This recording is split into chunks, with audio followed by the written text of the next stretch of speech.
Presidente do PSB afirma que PT lavou as mãos no impeachment.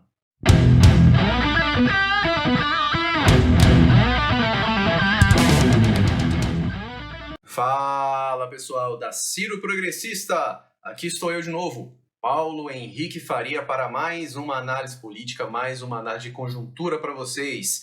Nessa quinta-feira, 17 de fevereiro, muito obrigado a todos que se inscreveram por aqui recentemente. O canal está crescendo muito, já estamos quase chegando nos 13 mil inscritos e espero chegar até amanhã e que a gente saia logo desse número que dá azar. 13 não é legal, é 12 ou qualquer outro número.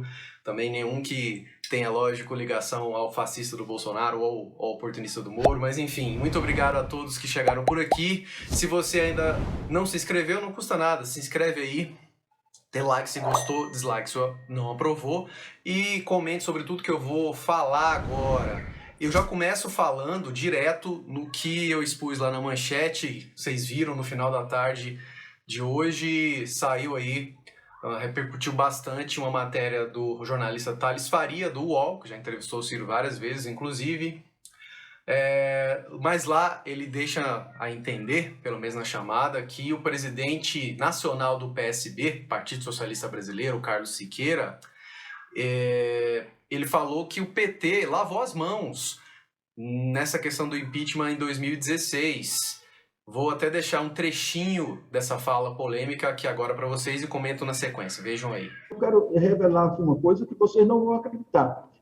Toda a discussão sobre o impeachment, o Partido Socialista Brasileiro, através da sua direção, não foi buscado por o presidente do PT da época, o senhor Rui Falcão, não me deu um telefonema nunca na vida sobre isso.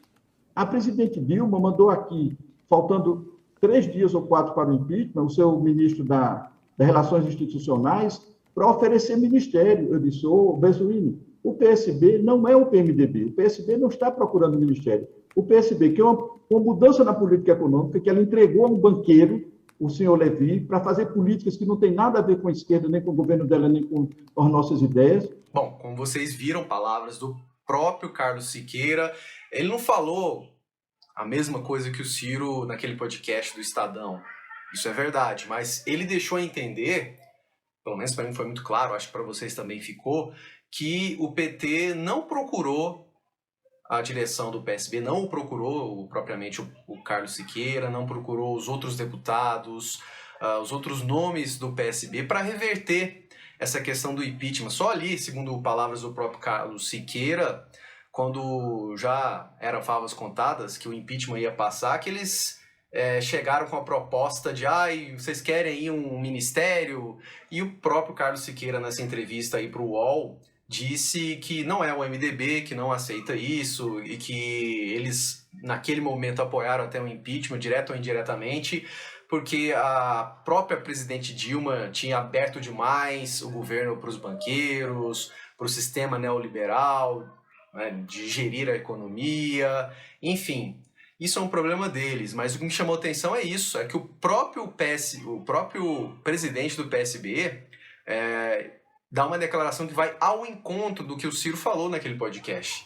Né? Tudo bem que ele até falou lá que o PT trabalhou, o Lula trabalhou para o impeachment da Dilma, não foi exatamente assim, mas de fato, isso é um fato, o PT não fez força para reverter isso. Não fez força, e não é só comprar os deputados, não é só oferecer um ministério como foi nesse fatídico encontro.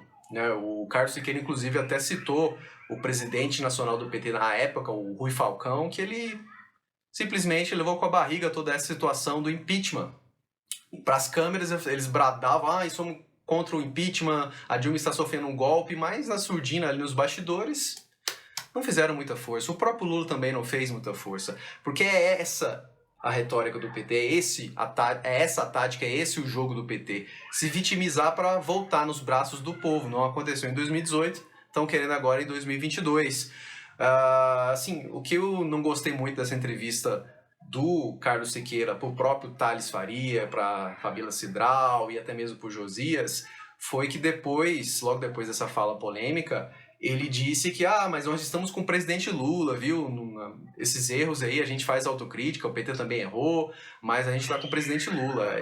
Esse pessoal não tem cabimento. Parecem parece que tem síndrome de Estocolmo, porque toda vez é sacaneado pelo Lula e pelo PT, toda vez eles até perdem votos, perdem cargos, perdem disputas eleitorais em Pernambuco, São Paulo e outros lugares, e continuam lá subservientes ao São Lula, ao hegemonismo petista. Isso é ridículo. Até quando o PSB vai se prestar a esse papel? Ainda dá tempo. E se não o fizerem, nomes importantes como o próprio governador do Espírito Santo, o Carlos Casagrande, e até mesmo o Márcio França, podem vir para o PDT.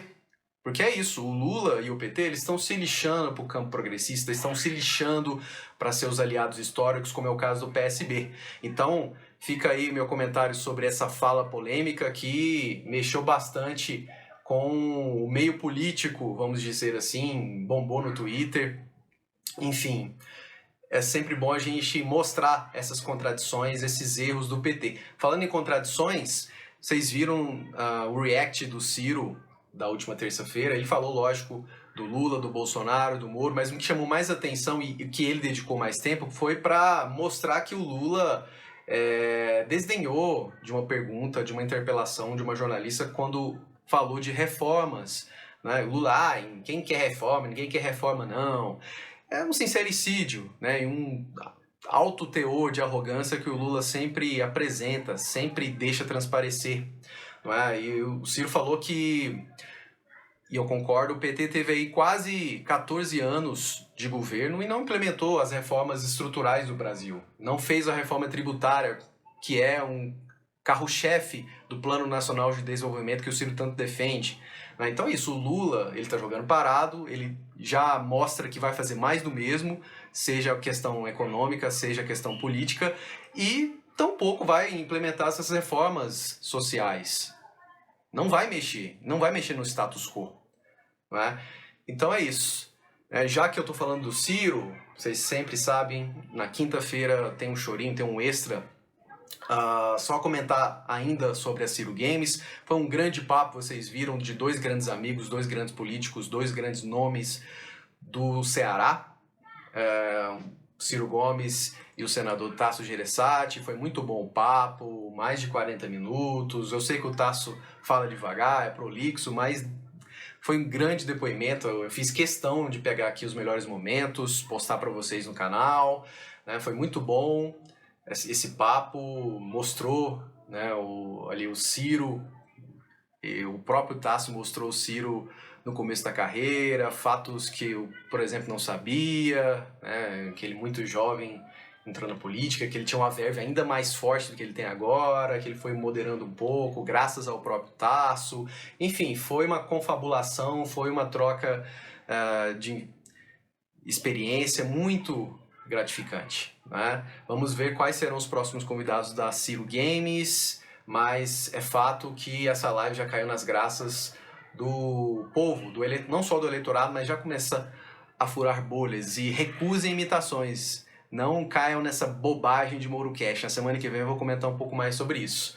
Né? Mas só para finalizar o vídeo dessa quinta, ainda sobre o Ciro, vocês viram que ele deu uma ótima entrevista para o pessoal, se não me engano, de Minas Gerais, do Cuida Cash, Caminhoneiros com Ciro Gomes. Se você ainda não assistiu esse grande papo, vou deixar para vocês aqui no post fixado. Não é? É isso, o Ciro tem que dialogar com todas as classes e todos os lugares possíveis. Não é? Ainda sobre o Ciro, eu não vou comentar sobre essa fajuta pesquisa do Poder Data, ligada ao site Poder 360, do Fernando Rodrigues, que é um notório lulista, notório petista. Uma palhaçada, não faz o menor sentido o Ciro há 10 dias, uma semana, sei lá, está com 8 pontos, 7 pontos e agora está com 3. Não faz o menor sentido o Bolsonaro estar com 31% dos votos, tão queimado como ele está. Né? Basicamente, só para finalizar, essa pesquisa é manipulada, ela serve para manter a polarização, para mostrar, o Bolsonaro não está morto, hein, gente? Tem que eleger o Lula, se não for no primeiro turno, no segundo, e não existe terceira via. Mantém ali o Moro com alguma relevância, e todo mundo sabe que ele já está começando a derreter, e fica rebaixando o Ciro. O Ciro não tem 3%, o Ciro já tem 9%, 10% ou mais. Não é? Então, sobre essa pesquisa, eu vou deixar para vocês aqui um vídeo do grande companheiro William, do canal Politizando. Ele fala um pouco mais sobre essa pesquisa com mais detalhes e inclusive destaca uma declaração do Renan do MBL. Vejam só, o cara do MBL descredibilizando essa mesma pesquisa. Então é isso, galera, que eu tinha para falar para vocês nessa quinta. Torne-se membro para nos ajudar. Inscreva-se no canal se você ainda não é inscrito e comente sobre tudo o que eu expus nesse vídeo de hoje.